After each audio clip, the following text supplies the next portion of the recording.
السلام عليكم ورحمة الله وبركاته. ازيكم يا ولد سلام وعاملين ايه؟ يا رب تكونوا بخير وصحة وعافية وسلام. ان شاء الله بإذن الله هكون معاكم الترم ده في شرح مادة الرياضيات ليكم بإذن الله بأسهل طريقة ممكنة. منهجكم مكون من ايه؟ من جبر وحساب مثلثات وهندسة تحليلية. الجبر من وحدتين، المصفوفات والبرمجة الخطية. المصفوفات ديت وحدة سهلة جدا، ان شاء الله نشرحها مع بعض على سبورتنا الجميلة مع بعض ان شاء الله. ماشي، قبل ما نبدأ بإذن الله ما تنساش تقول دعاء قبل المذاكرة. بسم الله، رب اشرح لي صدري ويسر لي أمري واحلل عقدة من لساني يفقهوا قولي. اللهم انفعني بما علمتني وعلمني بما ينفعني وزدني بك علما. اللهم صل على سيدنا محمد صلى الله عليه وسلم. يلا بقى نبتدوا. عندنا أول درس اسمه تنظيم البيانات في المصفوفات، بس قبل ما نبتدوا ما تنساش تشترك في القناة وتفعل زر الجرس. يلا بينا بسم الله. أول درس عندنا اسمه تنظيم البيانات في مصفوفات. يعني ايه مصفوفة اساسا؟ مصفوفة هي ترتيب عدد من العناصر، يعني بنرتبه عناصر ازاي بقى؟ بين قوسين، ترتيب عدد من العناصر في صفوف افقية واعمدة رأسية بين قوسين. وهنا كده بيكون في عناصر، مثلا هنا كده ألف واحد واحد، هنا ألف اتنين واحد، هنا ألف واحد اتنين، مصفوفة. ده اسمه العنصر الأول، الصف الأول، العمود الأول. ده الصف الثاني، العمود الأول. تمام؟ يعني ايه مصفوفة بقى؟ المصفوفة هي ترتيب عدد من العناصر من مكون صفوف أفقية وأعمدة رأسية، بحيث يكون الموقع في المصفوفة له معنى. يعني إيه؟ ده يبقى ليه معنى، وده يبقى العنصر ده ليه معنى، وده ليه معنى، وده ليه معنى، وده ليه معنى. المصفوفة المكونة من ميم صفا، ده اسمه صف ميم مثلا، ونون عمودة تقرأ ميم في نون، تقرأ ايه؟ ميم في نون، حيث ميم عددان، حيث ميم ونون أعداد صحيحية، يعني ما ينفعش يكون كسر. تمام. يقول نظم المصفوفة بحرف كبير. يعني ايه حرف كبير؟ يعني ألف مثلا كبيرة، باء كبيرة كده. أما الرمز للعنصر بحرف صغير، العنصر اللي ايه؟ اللي هو داخل المصفوفة، بحرف صغير، ألف صغيرة، ب صغيرة، ج صغيرة، د صغيرة. مثال، ألف ده يقرأ إيه؟ ده يقرأ إزاي بقى؟ ألف اتنين تلاتة، ألف إيه؟ اتنين تلاتة، أو ألف تلاتة واحد، يبقى يقرأ ألف اتنين تلاتة، ألف اتنين ثلاثة، أو ألف ثلاثة واحد. تمام. يعني ايه بقى نظم المصفوفة؟ المصفوفة ليها نظم. يعني ايه النظم ده؟ ديت النظم كام؟ ده اسمه صف، ده اسمه صف، وده اسمه صف، وده اسمه عمود. يعني ايه نظم؟ اللي هي عدد الأعمدة في عدد الصفوف. يبقى النظم يقرأ، ده اسمها نظمها كام؟ مصفوفة، ده صف واحد اتنين في أعمدة، يبقى النظم بتاعها واحد اتنين في تلاتة، دي نظمها اتنين في تلاتة. طب ديت واحد اتنين في اتنين، يبقى دي نظمها اتنين في اتنين. طب ديت تلات صفوف تلات أعمدة، يبقى نظمها تلاتة في تلاتة. اكتب العناصر الآتية.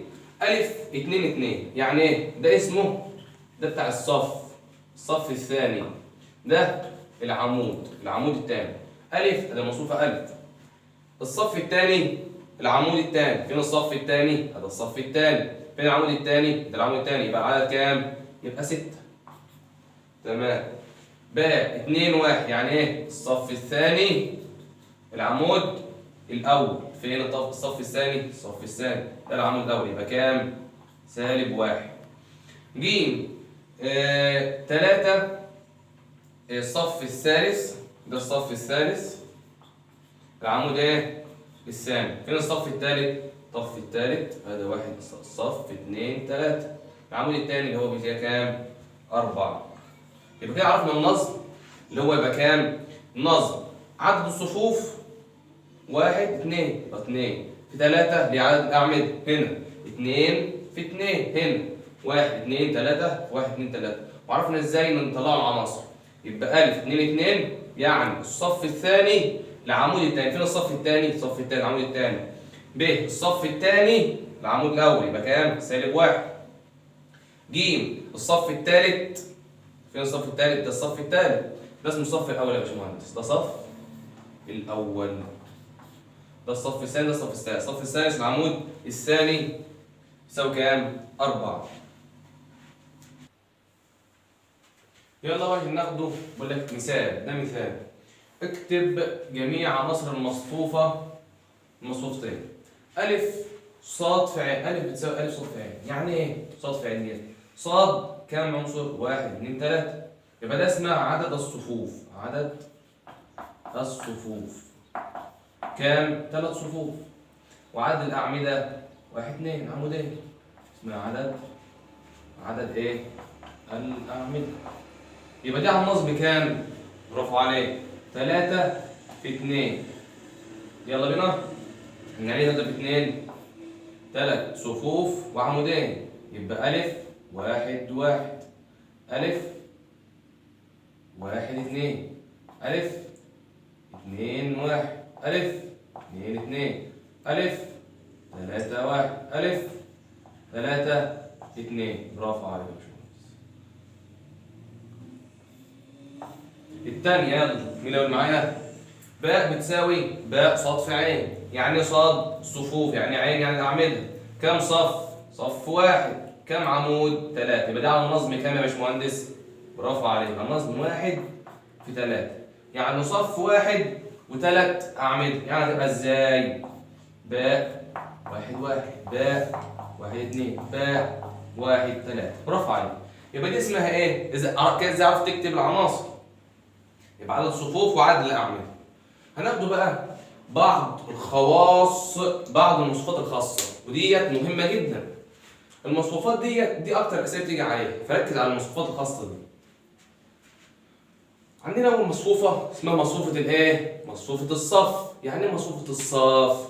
عبارة عن صف 1 وكذا عمود. صف يعني مثلا هنا 1 وهنا 2 وهنا 3. يبقى دي اسمها إيه يا باشمهندس؟ مصفوفة الصف. يعني صف 1 وكذا عمود، أو مثلا كده أي عدد من الأعمدة بقى 1 و2. يعني إيه مصفوفة العمود؟ يبقى مصفوفة الصف هنكتبها لك هي بالعربي. يعني صف 1 وأي عدد من الأعمدة. يعني إيه مصفوفة العمود؟ برافو عليك لو أنت قلتها. عمود 1 وأي عدد من الإيه؟ من الصفوف. يلا ناخده مثال كده مثلا 2 و4 و5. دي اسمها مصفوفة الإيه؟ مصفوفة العمود. طب يعني إيه المصفوفة المربعة؟ المصفوفة المربعة ديت هي بتكون على النظم، على افهمها بقى، على النظم 2 في 2. يبقى على النظم كام يا باشمهندس؟ 2 في 2. يعني مثلا 2 و4 و5 و6. دي اسمها مصفوفة ايه؟ مربعة، يعني 2 في 2. طب يعني ايه المصفوفة القطرية؟ القطر الرئيسي مثلا 3 0 0 5. القطر الرئيسي أعداد، وحوالين القطر الرئيسي اصفار. دي اسمها المصفوفة الايه؟ المصفوفة القطرية. طب يعني ايه المصفوفة الصفرية؟ من اسمها مصفوفة صفرية، يعني كلها اصفار يا باشمهندس، 0 0 0 0. طب يعني ايه مصفوفة الوحدة؟ مصفوفة القطر الرئيسي 1 واللي حواليها برضه اصفار، بس ده اسمها ايه؟ مصفوفة الوحدة. مصفوفة الوحدة بيرمز لها برمز ايه؟ يا باشمهندس كده، دي اسمها مصفوفة الوحدة. يبقى مصفوفة الوحدة اسمها طب المصفوفة الصفرية الرمز بتاعها مربع كده او مستطيل. يبقى المستطيل دي اسمها ايه؟ مصفوفة صفرية. الرمز بتاع المصفوفة الصفرية كده مصفوفة الوحدة تمام؟ تمام. يلا هناخده تساوي مصفوفتين. الشروط بتاع تساوي مصفوفتين ايه يا ولاد؟ المصفوفة تكون على نفس النظم. يعني ايه نفس النظم؟ يعني 2 في 2 أو 3 في 3 يكونوا متشابهين. كل عنصر في المصفوفة ألف بيساوي كل عنصر في المصفوفة إيه؟ باء. تمام. مثال قال لك أوجد قيمة صاد وعين، س وصاد وعين. هنجيبوها ازاي؟ بس يقول لك المصفوفتين متساويتين، يبقى عين بتساوي ايه؟ اول حاجه او لا غلط، اول حاجه نشوف على نفس النظم ولا لا. دي كام في كام؟ 2 في 3، 2 في 3، وديت 2 في 3، يبقى نفس النظم، يبقى تمام. يبقى كل عنصر في المصفوفه أ بيساوي كل عنصر في المصفوفه ب، يبقى عين بيساوي -1، يبقى عين بيساوي كام؟ -1. وس زائد 5 بيساوي كام؟ 2، يبقى س بتساوي 2 ناقص 5 يعني بتساوي -3. تمام. طيب صاد، 2 صاد ناقص 3 تساوي 2 صاد ناقص 3 تساوي 7، يبقى الصاد هتساوي 5. ليه؟ 2 صاد هيساوي 10 والصاد ب5، يبقى دي تساوي مصفوفتين.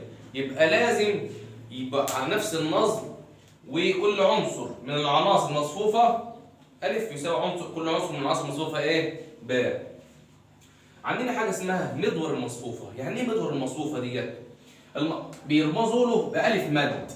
مدور يعني مد، يعني جعل الصفوف أعمدة أو الأعمدة صفوف. يعني مثلا لو عندنا المصفوفة بتاع 2 هنا و4 و5 و6، دي مصفوفة اسمها ألف. قال لك عاوز ألف مد، هتجيبها إزاي؟ هتقلب الصفوف أعمدة وأعمدة صفوف. يعني الاثنين و4 ديت هتخليها 2 و4 هنا، 5 و6 يبقى هنا 5 و6، يبقى جعل الأعمدة صفوف والصفوف أعمدة، دي اسمها مدور المصفوفة. تمام. قال لك مثال بقى على ايه؟ مدور المصفوفة.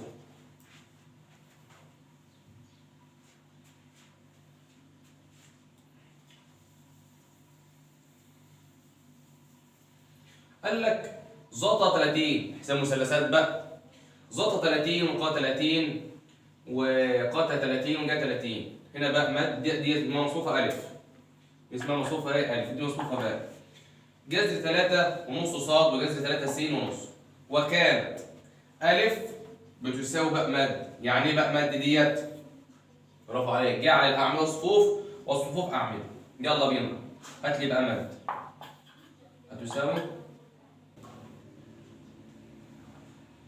قال لك إذا كانت ألف تساوي باء مد، يلا هات لي باء مد، تبقى جذر 3 ونص صاد، جذر 3 س ونص. بساويها لي يلا ديت، وعاوز قيمة س وايه وصاد، هتساويها لي بكده. يبقى هتعمل الاثنين في بعض، استنى بقى ايه؟ او خليها تبقى زتا 30 زتا 30 وهنا قا 30 وهنا قا 30 وهنا جا 30. فين س؟ جذر 3 س هنسووها بقى بتساوي قا 30. يعني ايه قا؟ 1 على جتا بتساوي جذر 3 س. جذر 30 بكام؟ بجذر 3 على 2، يبقى تبقى 2 على جذر 3، يبقى 2 على جذر 3 هتساوي جذر 3 س.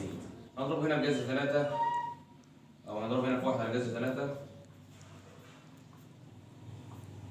وهنا في 1 على جذر 3، والجذر هتروح مع الجذر يبقى هتطلع ب2 على 3. يبقى الس بكام؟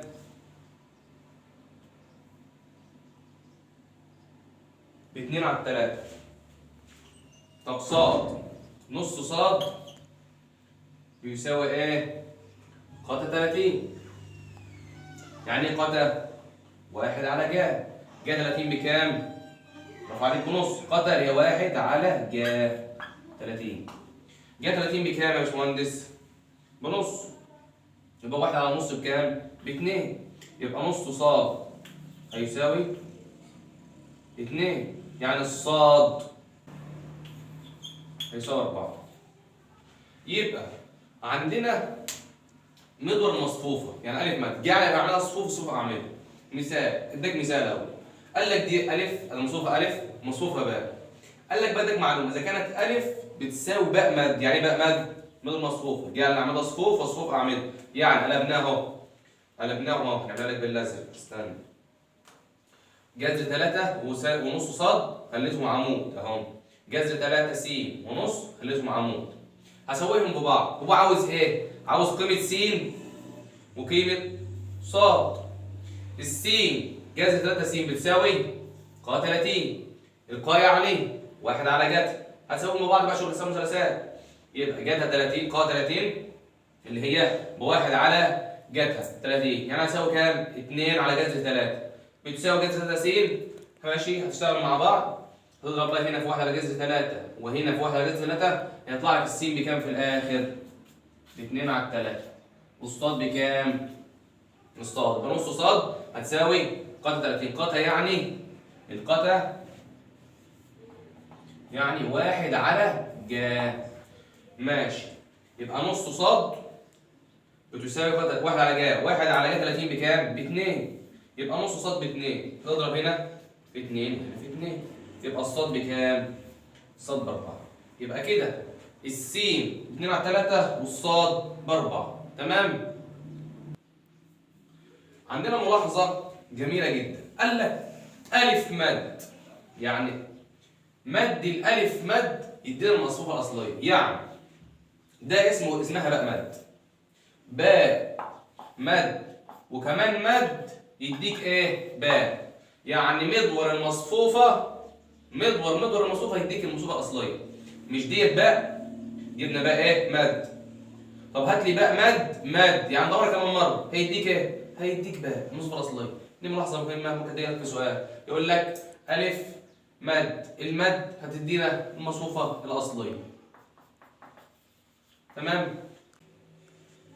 عندنا بقى المصفوفة المتماثلة وشبه المتماثلة. يعني إيه مصفوفة متماثلة وشبه متماثلة؟ قال لك إذا كانت المصفوفة ألف بتساوي مدور المصفوفة، فدي اسمها مصفوفة شبه متماثلة، متماثلة قصدي. يعني عندك مثال زي ده مثلا، هات لي المدور ألف مد هتبقى 2 وسالب 1 وسالب 1 و4. دي زي دي ولا لا؟ يبقى ألف بتساوي ألف مد، إذا دي اسمها مصفوفة متماثلة، يبقى دي كده اسمها مصفوفة متماثلة. قال لك إذا كان ألف بيساوي سالب ألف مد سالب ألف مد، يبقى اسمها مصفوفة شبه متماثلة. مثال زي ده كده مثلا، هات لي دي يلا كده، هات لي باء مد، يلا هتبقى صفر ونص، صفر هنا نص وهنا سالب نص وصفر. طب السالب ده كان يوضع عامل مشترك، ناخدوه سالب بره نمسحوه من هنا ونحطوه هنا، فهي كده اسمها ايه؟ باء بتساوي سالب باء مد، اسمها مصفوفة شبه متماثلة. ملاحظة، أي مصفوفة قطرية هي مصفوفة متماثلة. يعني أي مصفوفة قطرية هي مصفوفة متماثلة؟ المصفوفة القطرية اللي هي أكتر، مثلا زي مثلا قلت لك هنا 3 وهنا 5 وهنا 0 وهنا 0، قال لك دي اسمها مصفوفة إيه؟ متماثلة. طب هات الألف مد بتاعها كده، يبقى 3 و0، يبقى كده 3 و0 و0 و5، هي ولا لأ؟ يبقى أي مصفوفة قطرية هي مصفوفة متماثلة. مثال يلا، قال لك 5 و8، المصفوفة ديت مثلا نسميها ألف، 5 و8 وسالب 2 و6، مصفوفة متماثلة. يعني متماثلة، ألف بيساوي ألف مد، يلا هات الألف مد بتاعها، نجيبوا ألف مد أهو، هتبقى 5 و8 سالب 2 س و6. ماشي، هنا كده 5 و8 سالب 2 س و6. يلا يعني متماثلة، دي بتساوي دي، يبقى سالب 2 س بتساوي 8، يبقى سالب 2 س بتساوي 8، يعني س هتساوي سالب 4. يبقى كده ديت ايه؟ اسمها مصفوفة متماثلة. جبنا الباء مد، جبنا الألف مد، سويناهم ببعض، يبقى س كده بكام؟ بسالب 4. النهارده المصفوفات، عرفنا يعني ايه مصفوفة، وعرفنا يعني ايه نظم مصفوفة، وعرفنا يعني ايه مدور مصفوفة، وعرفنا يعني ايه المصفوفة المتماثلة وشبه المتماثلة، وعرفنا يعني ايه تساوي المصفوفتين. ماشي تمام كده؟ تمام ماشي كده باذن الله. استنوا بقى جمع وطرح المصفوفات الدرس الثاني. والسلام عليكم ورحمه الله وبركاته.